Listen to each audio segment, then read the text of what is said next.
I ain't gonna lie, bro. You gotta kill that spliff though. Oh yeah, I bet. No disrespect. No, nigga, you good. Sometimes I sit in it, but like where I'm in right now, spiritually, I don't even. You don't want no parts of it. My energy is just. No, that's good.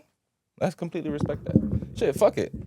But the drink, do your thing. I ain't gonna stop. Oh yeah, I forgot to grab a cup, so I'm gonna take a shot from the bottom. Hey, bro, it's your world. It's your world for sure. Real shit. I'm into everything everybody into. I'm into music.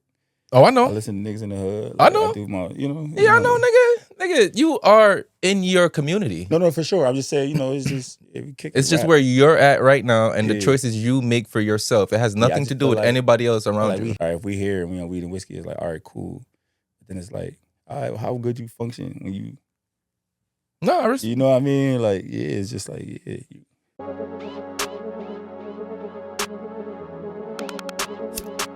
Weed and whiskey.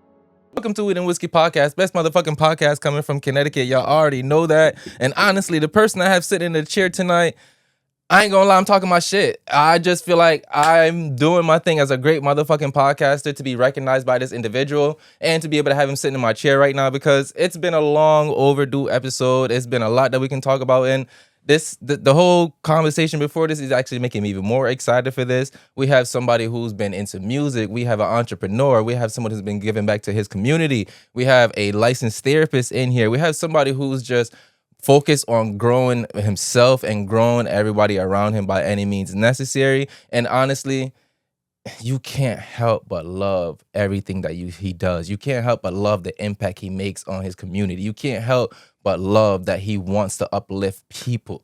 Like, that's always a great thing to gravitate towards, man. No long fucking talking. What do you want me to go by? What we all know you as? Or do you want me to go by your government? What y'all know me as? Everybody knows you're a Splash. Oh, Splash died. I'm 5. 5 now. Yeah, okay, but still, everybody who grew up in the community 5 know you a Splash. 5. So we have 5. Yeah, I'm not that person no more. Okay. Yeah. So you in a whole new place. Yeah, That's why I wanted to ask. If you know me as that, I'm not gonna be like, yo, don't call me that. But you outgrew that right now. They're 2 different people right now. It's not even 2 different people. That person don't even exist. Yeah. No, I respect that shit. We have 5 in the building. We're gonna have a great conversation, honestly. And before we get into anywhere, I want to bring this up because one of my favorite things about you is the year of the bag.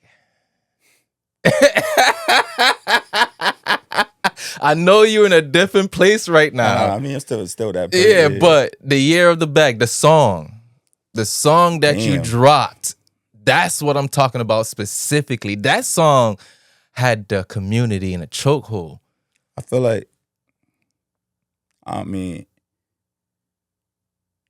that just made me just think about Q. Like, I know, me too. Because when I thought about that too, I did it's too. It's like, Rozzy did what Rozzy do for sure. I knew Rozzy since forever. But like, Q, man, me and Q kicked it off so like organic, and it was just like, I just walked into the studio almost like, you got the homies, we all adults, but you got the homies that want to surprise the homie. Yeah. And I just hear some shit and I'm like, yo. And at the time, my book was going to be called Year of the Bag. Yes. So it was so like perfect. It flowed perfectly with shows happening here. Moneybagg Yo's here. They performing. I got a studio at the time. Everything is moving right.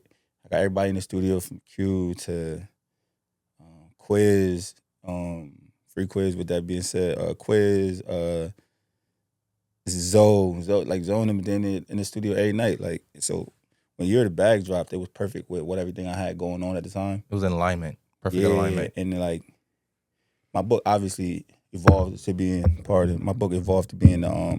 the 5 bags, obviously, but the Year of the Bag was so like, so unique, but the song was just perfect. And like, I don't know, like Q, man, that shit was... He made it so alive. It's just Q. Yeah. I never heard Q sound bad. Like I don't know. It's tough to talk about because I never really fully like unpacked like that whole situation. That loss, for sure. Like that's... Because honestly... That's a friend that I made as a young adult. And that you grew up and got to know. It went from my friend to a brother fast. Because he's that cool of a person. He's really that cool of a person. We clicked. I don't know if you're big into zodiacs and all that. Yeah, a little bit. Same sign. Yeah. We talked. We never had like a 3-minute conversation. It's either 30 or an hour or 2 hours or whatever. So it was just organic. And it was never like, yo, can you do this for me? Can I do this for you? It was just, we just rap. This is natural. He had 2 daughters. I heard the way he talked about his daughters. And my daughter's 5 now. And like, which is ironic, right? Yeah, but my daughter's 5 now. And it's like, I still think about conversations he had about his daughter or just hear him talk about his daughters in music. And it's like, damn, like, yeah, it's tough. I just never unpacked that law. So it's tough to talk about. But that Year of the Bag song is, I still play it for sure. Yes. Rozzy did his thing, but yeah. Nah. They put that together well. The video was perfect. Everything about that was perfect. Aligned. That was a great year. That was a great moment in time. I feel like I set a real I didn't do anything, to be completely honest. They laid the foundation for it to just take off, for the plane to take off, and we still flying. Yeah. So I ain't tripping on that. Real shit. No, I was proud of that, honestly, because it was one of those for the culture in a sense. Yeah. Like, we really was able to piggyback off the energy that was relayed throughout that whole song. I think to have grown men say, I'm feeling like Splash is like, damn, all right, clearly I'm not on bad timing if that's something you want to say as a badge of honor without me knowing, without me asking for it. Like, it's not like I was in the back saying, like, say it like this. Yeah. I just walked into just art. Yeah, for just sure. Made you feel good. I mean, yeah, it was the homies. Like, yeah. The homies doing something and it's organic and it sound good. It don't sound forced. How could you not like? Exactly. It's art essentially. How could you not like it? Because like that was a motivational piece for me, honestly. Because that was the time when we was all about getting in our bag and making sure that, because you was speaking on a spiritual term in terms of being in your bag as well too. Just being on your job everywhere, physically, mentally, emotionally, financially, health wise, mental, like just lock in. But I had to say it in a way that it resonates with like my peers, like my community. It's just the bag is so like has everybody so many understand different concepts. It's interchangeable. You understand it, yeah. So it's you overstand the pardon, but it's just easy, So it was just they made it easier and they made it fun.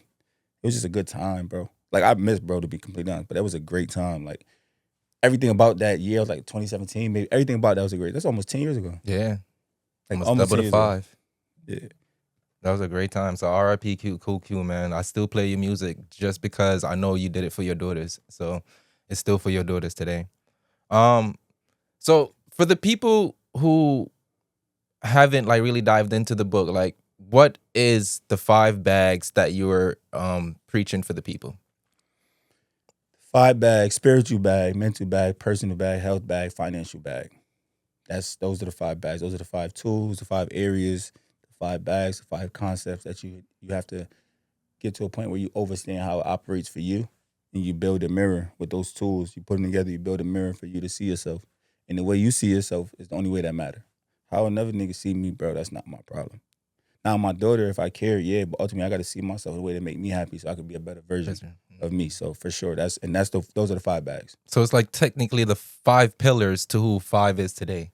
I mean, it's the 5 pillars I think make all of us whole. You know what I'm saying? Because the book is not about me. It just so happened that that's the name, and that's I try my best not to write an autobiography. It's more of a reflection. Yeah, it's a self-help. To somebody else, they might feel like, yo, you did so much in your life, you need to do this, you need to do that. But I mean, how I genuinely feel is, I don't think I did enough for motherfuckers to care about an autobiography of 5. Nah, I want to leave something that matters. Like, here's some tools to build. Essentially, because my daughter got to exist in this world that we operating in. You know what I'm saying? So I feel like those are the spaces where it's like, all right, I'm building these tools, I'm building this mirror, and I'm giving y'all these tools. Let's build something where it adds value to the community and adds value to the people and things of that sort. So that's where I'm at with it. So you don't feel like an autobiography can be considered a tool for somebody? I mean, a self-help tool? It can, for sure. But I ain't want to write about that. I ain't want to write my grandmother alive. There's certain things I'm not going to write about while my grandmother's alive. You know what I mean? Like, I get that. Yeah, it's not the place. It's not the time for it. Look, let's add value. I don't want to make it about me, But you are valuable in the eyes of others. Just to play devil's advocate.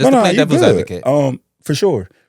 for me, it's like, how much pages do I think I could make it about? Like, yo, look what I did, but look how you could do it, or look how I fucked up here. And it's because you don't got to learn from, bro, listen, if you touch something and you burn your hand, I don't got to touch it to know the shit hot. Facts. I can learn from somebody else's mistakes as well, too. Essentially, so it's like, yo, let me just kick knowledge. And whoever want to gravitate and receive kick knowledge. But I'm going to kick so much knowledge that when you open it, I guarantee it resonates. But I don't want to waste that talking about something. Hey, one time at band camp, like, you know what I'm saying? Like, I don't want, but there are things in there about me, for sure. But it's just not an autobiography. I'm going to just share some things that happened personally and how it correlates to what's going on. And then put in concepts like, I wrote about, in 2017, I wrote about Nip. He has like a subchapter or subcategory in the book that's just solely about him. That was before he passed and everything. And I remember being there out in Cali, and I'm back and forth from here to Cali at the time. I actually finished a lot of my book in California. And like, seeing Black Sam saying like, I got to come to the shop when Nip there, and I got to show him this. Like, I want him to approve it before it comes out. And obviously that never occurred.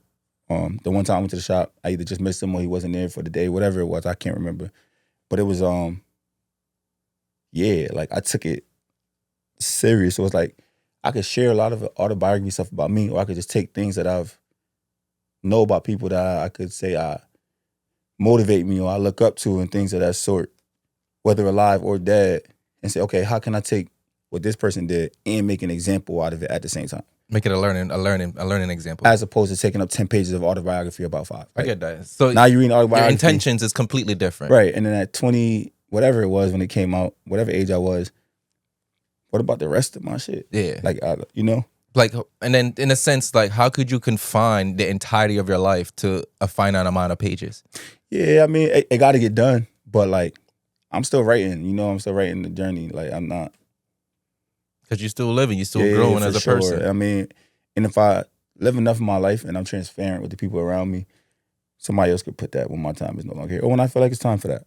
But so, based on where you're at on your spiritual journey right now, like, how would you describe the person you are now from your perspective and the person that you're working to become? Describe the person I am right now? Like, when you look in the mirror, like, who do you see? Oh, shit, God in the flesh. I'm just, it's ever changing, bro. Like, every day you go outside, just because it's summer, you ain't gonna get 90 degree days across the board. You can get a cold day, you can get a warm day, you're gonna get a hot day. You're gonna get rain, you get a heat wave, but it's still summer. It's still what it is outside. So like, for me, it's just right now, I'm still evolving, which is a ever thing that doesn't stop. I feel like you have chapters though. Like, you in a certain phase, there's evolving that happens in that phase till you fully bury that person and evolve to another person. I think understanding that is important in the sense of like, at some point, you come to learn or realize that people are following you, whether older or younger.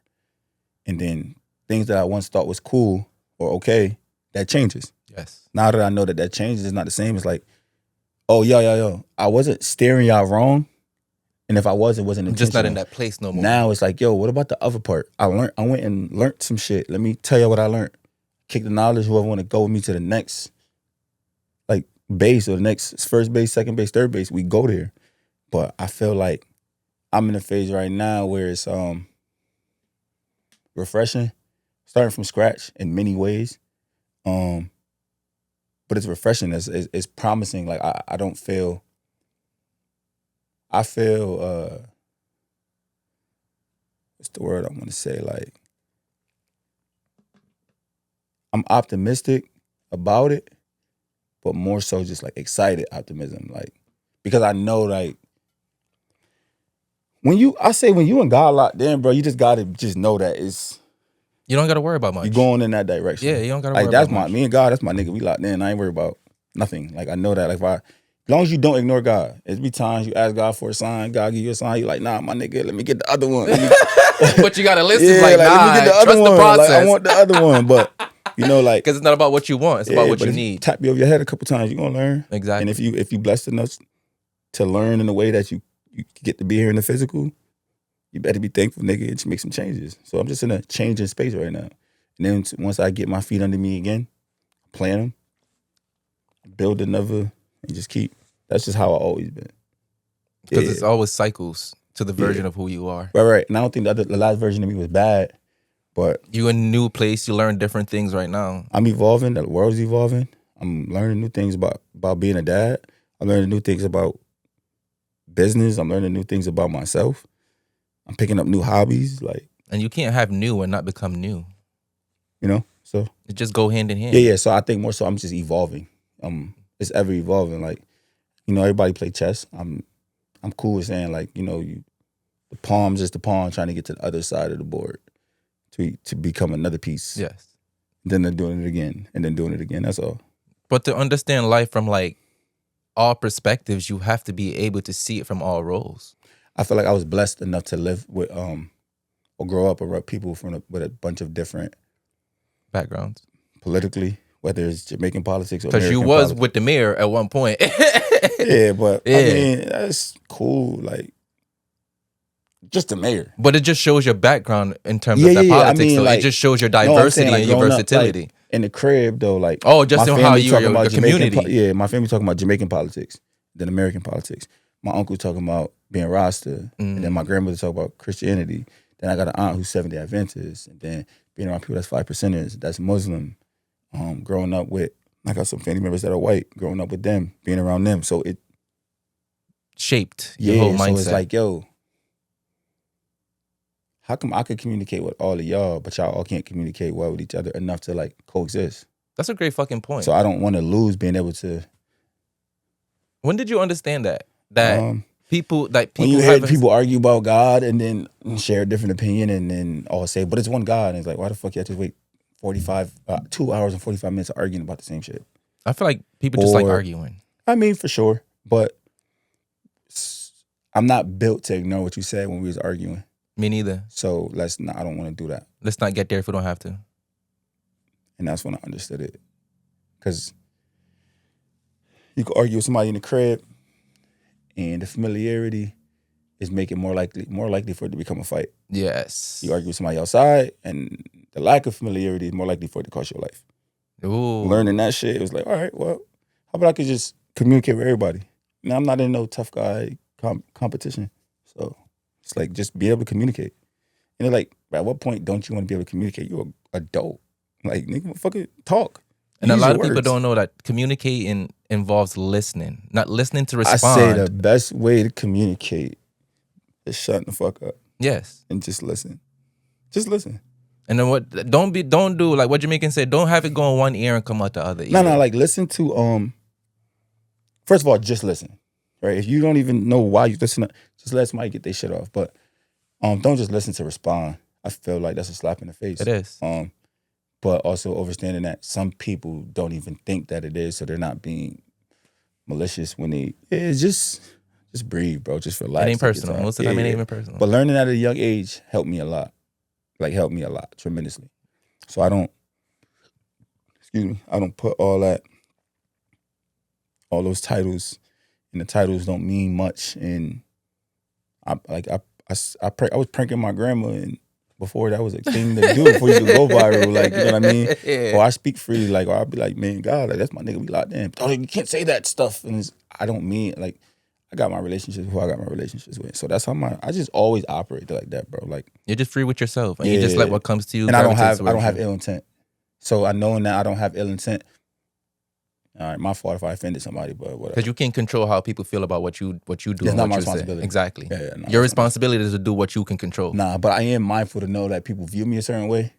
So knowing that how you view me, because I care about you, I am more mindful how I communicate with you, because I don't want you to feel like I'm not still for you. Because that might matter more to you than it do to me. Because consideration is the best form of love.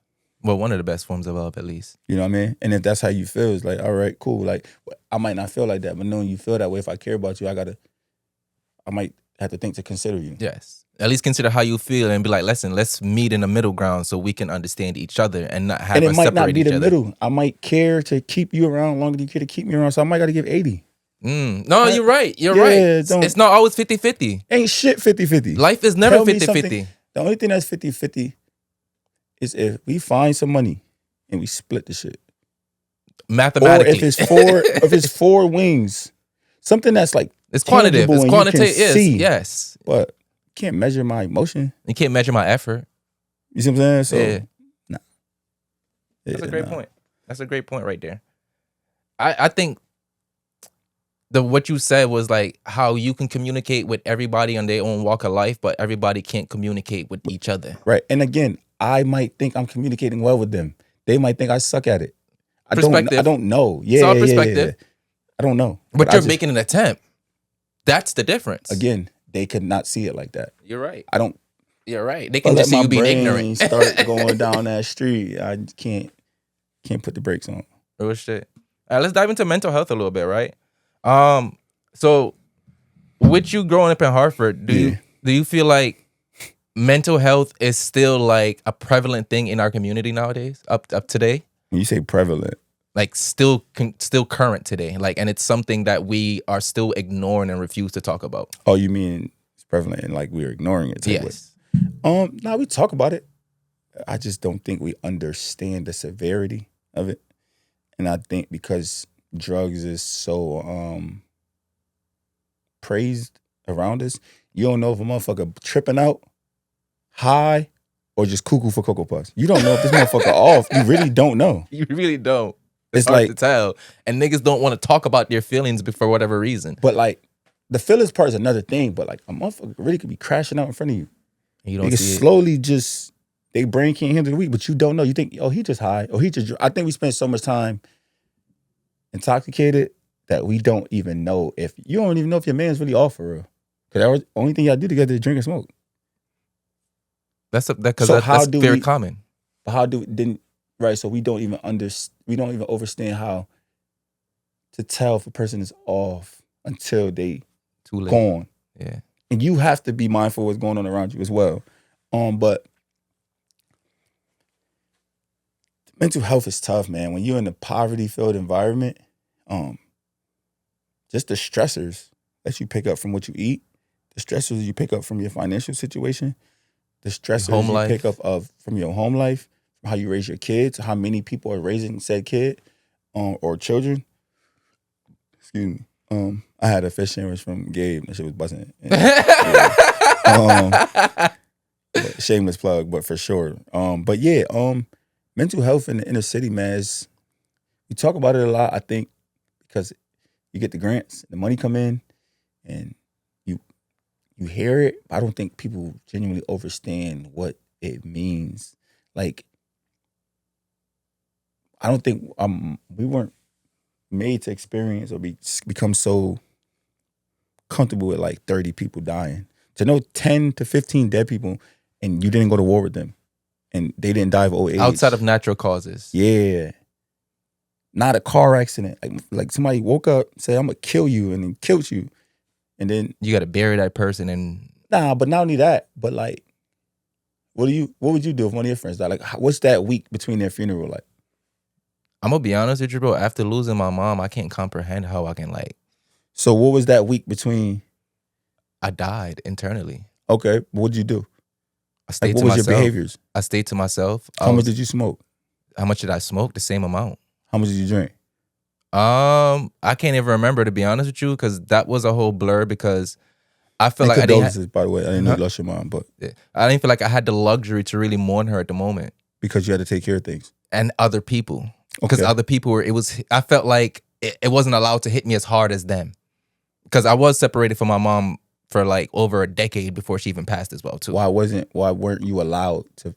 I told myself that just because like my sister. So you told yourself that, yeah. I convinced myself. It wasn't any. I convinced myself that. Because your sister had a closer relationship. I felt like everybody else had a closer relationship with her than me. Okay. So I felt like I had to allow everybody else to go through their feelings first before I had room to really go through mine. That's peace. And again, that's honorable, but it's also unfair to yourself. It was super unfair to myself because of the shit that I actually dealt with, like suppressing it. Right. So then now, like, and I'm glad you said it like that, right? Because let me just give you a typical 2 weeks in the neighborhood between the death, right? The homie dies. What do you think they do when we all link up? Talk about how they gonna catch revenge. Okay. While we do that, what else are what smoking, drinking? Now, within those 10 days, you've been drunk and high every day. Probably very limited sobriety between that. Okay. Maybe even if you're sleeping. Now your shorty birthday come 8 days after. You're not in the best mood, but you still take her out to eat because that's your girl. You're not really present. But what you gonna do when y'all on a date? Smoke and drink. Okay. After the funeral, what you gonna do? Smoke and drink. Before the funeral. Not a homie having a party that y'all gonna go to because y'all trying to celebrate. What y'all gonna do? Smoke and drink. And then in the neighborhood, if you live in a small environment like Hartford, it's easy to go smoke and drink. Well, you have another death in a certain amount of time. You don't spend so you don't have the time to really cope or get past it. And I don't say past it like act like it never happened. Like slow down. Just to learn how to live with that shit. But I lost friends. Like I lost real friends. I seen friends that I grew up with die in front of me. You don't get past it. You learn how to live with it. You get what I'm saying? Yeah. Or you learn how to shove it down so much. But it's still with you. Yes. It's still there. And I always say, like, when you bury something, what happens when you bury something that's living? When you bury something that's living, it's gonna come back alive. If it's living, it can't come back alive because it's alive. Well, it's alive. Yeah, it's gonna grow right back out the ground. Okay. Yeah, you might bury a person physically, right? But you can't bury your feelings. Oh, you never. have to address them. Oh, never. If not, they expand and become bigger. So now you just it's a root, a fucking root is growing, right? And that root is growing. But you're like snipping off the leaves. Well, you can't snip the leaves because more branches, more people dying. That's what I mean. Because when a plant is growing, you have to get rid of the root in order to get rid of the entire problem. Late. It's blooming. It's blossoming. Yeah, it's blossoming. All seeds get planted. All seeds don't grow. That's facts. All seeds get planted. And I'm sorry, they all grow, but they don't blossom. Every seed you plant grows. But not everyone blossoms. All of them don't blossom. But you're going to water it. How you going to water it? Because you're going to do it again. You're feeding it. You're feeding it. You don't know how to cope. You ain't never had to cope by yourself. I'm talking about by yourself for real. 10, 20, 30 days in the room because you realize when I go outside, like, yo, I'm tripping, dog. And honestly, I think and being in Hartford too, I realized you never know when somebody can just pop up at your door outside and then your day just gets started before you even get to really figure out and process the day. What I'm going to do. So, and I'm not even, again, when I say link up, I'm not saying like, well, niggas just linking up to slide on somebody. That's not what I mean. Just the coping. That's how we taught how to cope. And again, if that's your thing, that's your thing. But at what point do you address what you're experiencing, going through? And I think like that affects your mental health. Wanting to have a relationship with a certain parent, but your mom works so much and she's stressed out. That affects her mental health. The shit they feed us affects our mental health. Very much. The way they teach us shit in school affects our mental health. The programs they put us in.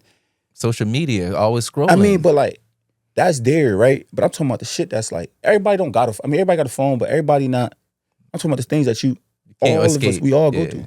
You know what I'm saying? So it's like, we crack jokes with it, but like, bro, this shit. I think like learning how to cope is a very powerful thing. It's hard though. When you got to do that shit by yourself. Cause like you could go to, like this is, it's funny. You could go to therapy, right? And be honest. That don't mean shit. Unless you actually do the work after what the are you honesty. doing before you go, between the time you leave therapy and go back? That is the time. We just here to figure out things, me to give you tools and for you to tell me whatever's got going on and me to try to steer you. But that don't mean you're going to listen when you leave. You know what I like about certain therapists when you go to sessions with them? What's that? They give you homework. But what if you don't do it? No. I just like the fact that they make the attempt for sure. To just set a guideline for you to have some structure and some type of routine. Yeah. And to actually attack the problem. So I like when I had those therapists to be like, listen, after this session, based off what we talked about. Yeah, for sure. Like, I give out homework. When the next session come, I want you to be able to do this. Yeah, like write a letter and such and such. Yeah, for sure. I give out homework. Like, even with this being June, like, this is men's mental health. Yeah. And men's mental health, I feel like we don't talk about enough. Suicide, feeling inadequate because of their financial situation, feeling inadequate because they want to take their kid but they ain't financially, and again, they could have positioned themselves better. Maybe with some of the decisions they made before. I don't know these circumstances. But like, I'm on probation. I just got out of jail, but probation's still on and I feel like I'm still I can't even go back to the crib because she's on Section 8 and I can't be around my kid. Like, there's so many things here that provide, like, it's easy to play with your gift, bro. It's a bullshit and to be a piece of shit. It's easy. It's really, really easy, you know, like, but I ain't gonna lie, that just made me think of Q. It did because of what he said last time. He was like, yeah, I've been playing with my gift this whole time, and it's time for me to be serious. Yeah, you can't bullshit. You can't. You got to recognize when you have something in front of you. I feel like we are in a we let a lot of unmanly people or people who aren't men determine what it's like to be a man. Bro, because I was gonna ask you that because I was like, do you feel like men are struggling with the definition of being a man? I mean, I think the definition of manhood is, or just understanding what it means for them to be a man. I say this, I think you let other people determine what makes you a man. You let women determine what makes you a man. I can't determine what makes a woman a woman. What makes them have the right to determine? I have an opinion on what I would want from a woman, but I can't say what makes you a woman, you know? But I think that feeling like wanting to be wanted or to just check the box for shorty, I have you like doing whatever. But then to me, that's not manly. Yeah. You know, you have to stand on something. You have to protect. You got to be able to go outside in the jungle and be that animal. But then you got to come back inside to the crib with your child and be gentle. You have to be like, I can't say I was really a man until I became comfortable with crying. You can't be a man until you understand the balance of femininity. Essentially. But I don't even align crying to femininity. But I wouldn't even align. That's what I'm saying. But even if you do, I don't align it as a weakness though, because no, I'm just saying like bro, this is some man shit. Like everybody is crying is human. That's a human thing. But when you mention tears, no, society automatically mentions something of a weakness. Like you're weakened for crying. Imagine the anger or the self restraint that I'm using, that I have to not physically lash out. Because like, yo, I'm hurting. I feel something. As a real nigga, I feel away. But I can't. Yo, I remember tucking my daughter into a car seat and thinking to myself, like, I can't let nobody else do this. Like, I can't not be here for in any capacity and let somebody else do this. Like, I gotta be here. For my daughter, at least. At least. I gotta be, like, you get what I'm saying? Because if I'm not here, somebody else is gonna be in that position to do it. I just can't be tucking my daughter in the car seat, nigga. Like, but that would be my responsibility. You get what I'm saying? I get what you're saying. So you gotta know your worth. As a man, you gotta know your worth, you gotta know your value, you gotta know like who needs you. But you also can't, you got the pressures. And I read it in my book, like, you got the pressure of proving your doubters wrong, and you got the pressure of proving your supporters right. But in the mix of that, you can't lose yourself. At all. And it's easy to lose yourself. That's the easiest thing to do at the end of the day. So I'm cool with motherfuckers being like, oh, you being difficult. No, I don't want to do what I don't want to do. I'd rather be stubborn and selfish. And I don't need you. I can still do what I want to do with myself, being myself. So fuck you. Facts. I know my path and I know my value. You know what I mean? So yeah, so as far as the mental health stuff goes, I'm 100% content with spending the rest of my time on this earth pushing that narrative, pushing the mission for men to focus on their mental health. I want everybody to. Let's be very clear. But you have that's who I'm jocking it for. You know what I'm saying? Yeah. I'm pushing it for the homies. If anybody else want to piggyback off it, I'm pushing it for can. I remember a time a young lady said to me, like, I think it's weird that everything you do is just for men, like trying to imply something else. Yeah. But who's doing stuff for men? I didn't even ask that. I don't care. I don't tell that to somebody that don't care. Because to entertain that conversation takes away from the mission. People I look up to that's older than me, and the people I love dearly that's younger than me, tell me that they look up to me and they like what I'm doing. Niggas that I've never been friends with or I used to have real issues with, I still see me out in traffic and see me in public and be like, y'all like what you doing, bro? Like on some real shit, even though we ain't out. But that's why I said, like, how could you hate on the impact that you're doing for the people that's around you? She could just be confused. I don't even know if it's hate. I don't even care to think about it. Like, that don't exist in my space. I don't believe in haters. I don't believe in none of that shit. You got to be close enough for me to know what you feel about me, dog. I don't know. You know how I see hate now? Just missing love. I don't, like, I don't even know what's going on over there. Like some niggas tell me, but yo, this nigga. You got too much going on over here already to focus on over there. I just don't want to know. Why? How come Jay-Z don't know what I'm saying about him? He don't know me. I'm not close enough to tell him. He might could read it, but I'm not close enough. No, real shit. That's not gonna hold no weight. We not, bruh. We're not. No. That's facts. We're not even. Where you gonna tell me that? Where you gonna see me at? Facts. Where you gonna see me at? I'm fucking laying in lakes and Lake Winnipesaukee and running down there, and I'm running over there, and I'm dragging boating in the Connecticut River. Yeah. Where you gonna see me at, dog? We're not even on the same path. Things. Exactly. We don't do the same shit. Things. I go cold plunging. I don't know what you do. We're not. I don't go to the club. Where are you gonna see me at? We don't do the same things, dog. I understand that. We don't do the same things. I go to the gym. We might go to the same rec, but sometimes I'm lifting at 6 a.m. or running. Where you like picking our kids up from school? I don't even want to talk to you while I got my daughter with me. We're never gonna have that time to have that conversation, no matter what. I don't want That is facts. When we go to the grab and go we both get a fish sandwich at the same time. I'm hungry, bro. I'm just here for food. You wait on that side of the counter. I wait on the other side. We have no, bro. It doesn't exist. That's facts. It genuinely does not exist. People wake up and it's like, yo, why you think somebody care that much about you? They wake your day up about. I don't know where I'm from. If a nigga wake up and you on their mind and you are the first thing that they think about when they start the day. You might not be here by Friday. No, real shit. So I promise you. Ain't nobody that worried about you, bro. Real shit. And I don't want to be worried about that about it that much anyway. My goal is to I just want to kick it. Like, I know what you want to do, but why you want to do it? Because you feel like a nigga played you? Because your ego hurt? Or your pride? If I put $100 on the floor right now, you can't tell me 3 good decisions you made solely based off pride. Like you yourself. I have never made no good decision off being prideful. You're not going to make one. Because making decisions off pride is not the place you need to be making decisions of in the first place. But I think you know that in real time. When you lash out, why are you lashing out? Honestly, I ain't gonna lie. I can't speak for anybody else, but I've gotten so much better at actually being aware. I'm just speaking. Lash out, it's like last time you lashed out, what you lashed out for? Hell, I know exactly what the fuck I lashed out for. Was it worth it in real time? Oh, of course not. Of course not. But in the moment, I just felt like it was compelling. Like I just had to for some reason. Yeah, but after the damage was done and you saw what was done, like that's why how you bored? Like, motherfucker, you got yourself to go work on. Real shit.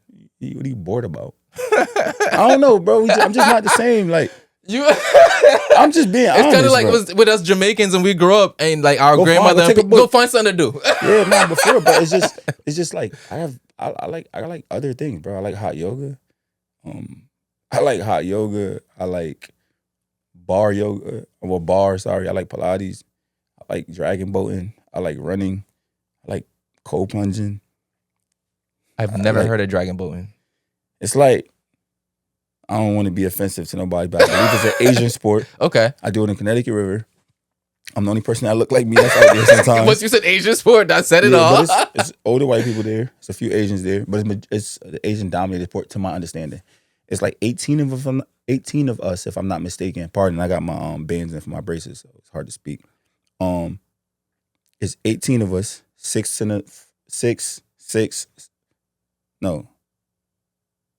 eight, one in the front, one in the back. It's kind of like a row? Yeah, but you're only responsible for one side. Oh. And it's broken up into like left, front, center, right front, left back, right back, front back. And you roll together sometimes, or left row with the right to turn the boat. Like a team building to and but communicating and working together. Essentially, I'm saying that like, we don't do the same things. Like, you ain't never gonna catch me in the same place as you, bro. You go get your Cartiers over there, and there's nothing wrong with that. I'm just gonna get some running glasses. I got $10 Skechers running glasses. Like, I'm make some seat therapy running glasses. Like, I don't want to be around you if that's your vibe, bro. But yeah, to answer your question, mental health, I just feel like it's so much more work to do. It's a lot harder because the drugs is getting a lot better. I wouldn't even say better, to be honest with you. Better on the side of the drugs, like stronger. Yeah, because stronger is not better. Because even for somebody who smoked weed, honestly, bro, like sometimes I wish the weed is not as strong as it is today because it don't need to be. I mean, I never smoked. I'm only speaking for somebody I can only speak for the drug that I've done. Yeah. So me personally. Hey, look, man, I'm gonna keep it 100. And some of my friends might get mad, but I don't care. Niggas do drugs, bro. I don't consider weed a drug, bro. Niggas do drugs. Oh, I know. Niggas actually do hardcore drugs. Niggas do drugs, bro. Like, niggas do drugs, bro. Like, you got a kid and you do drugs, bro. That's wild. Bro, you have a child at home and you do drugs. While you're being a parent, I don't know when you're you on do drugs. I don't know. But you know it's happening. I'm just saying. The doctor didn't give you these pills to take, nigga. Niggas are taking fake drugs, real drugs. Niggas is like, I can't get the best lean, so I'm gonna take the worst lean. Bro, are you trying to die? That's wild. It's true. That's wild.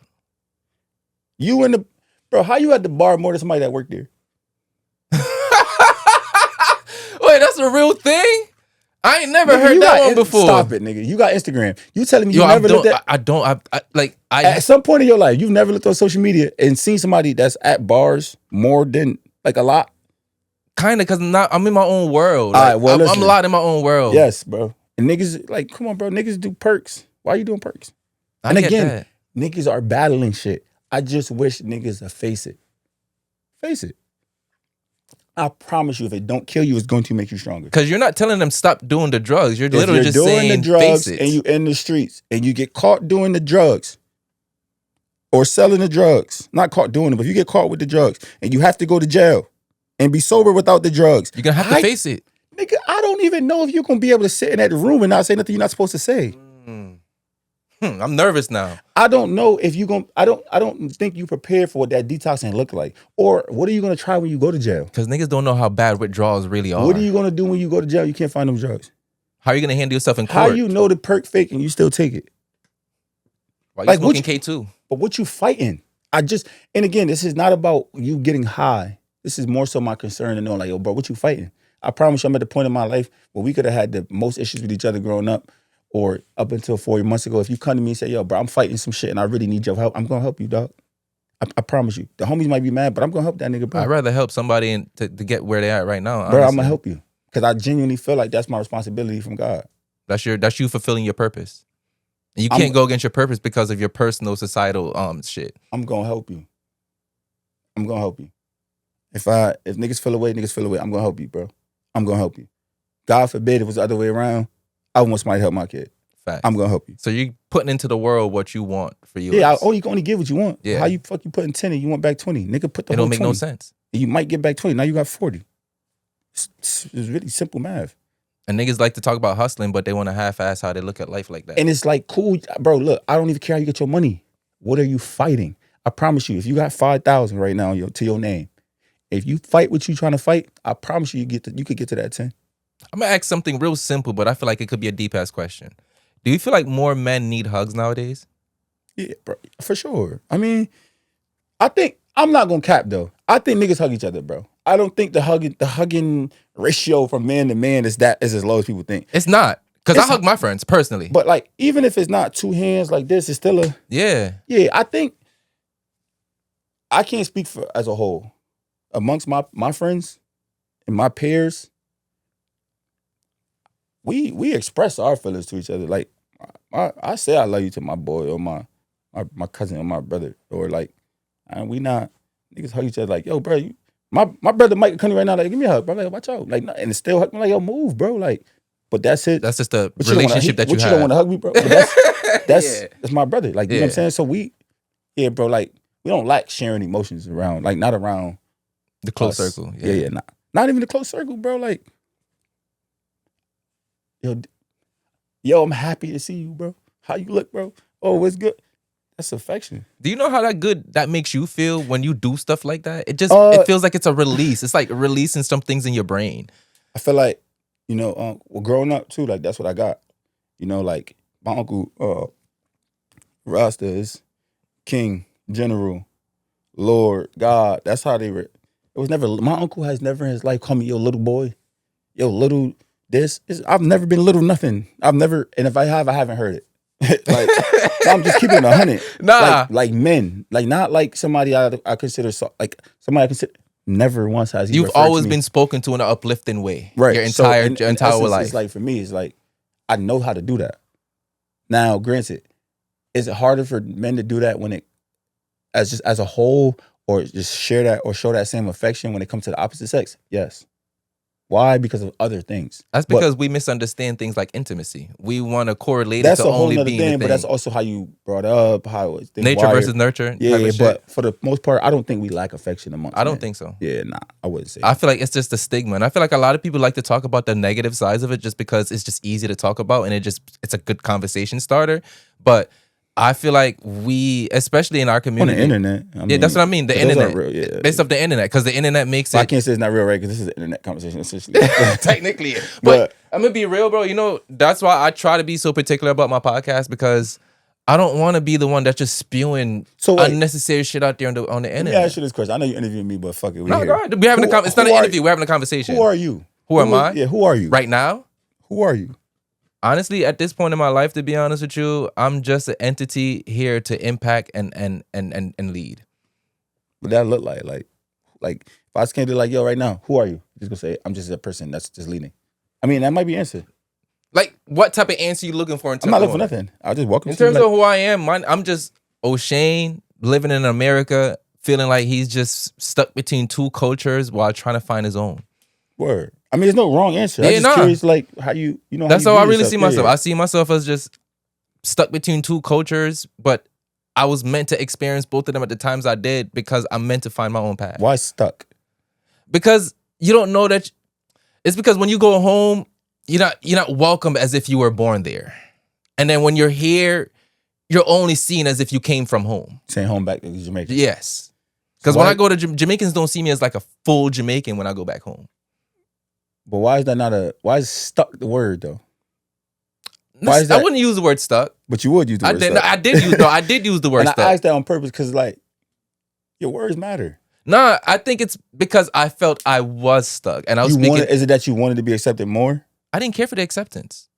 I just felt like every time I did try to make the effort to go home, I did have those reminders. I was born in Jamaica. No, I was too. But I feel like when I went back there, as Jamaican as I felt here, when I went back home, I felt like I didn't feel as welcome all the time. Like the jokes that was going, like it was just jokes. Yeah. Because you don't speak that. Like it was jokes, but you could feel like the energy behind some of it. So I used to joke back. I'd be like, yeah, and I get where your visa at? But it still stung a little bit. Like, you know, it still stung a little bit. Them when you say, where your visa at? It's a joke. Like, fuck it. But I get it. It hurt. Like, and that's why I felt like I was stuck after a while because... Your mom lived here or she was living in Jamaica? She never came up here. Oh, okay. So that's why the gap. She never came up here. Got you.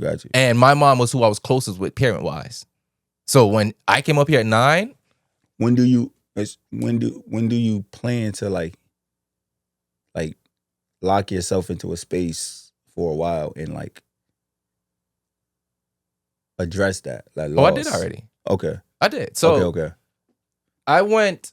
What was that like? Like, what'd you do? I went at least a year without even being able to look at a picture of my mom. Right. I couldn't even pull up a picture of my mom, bro. I would break down.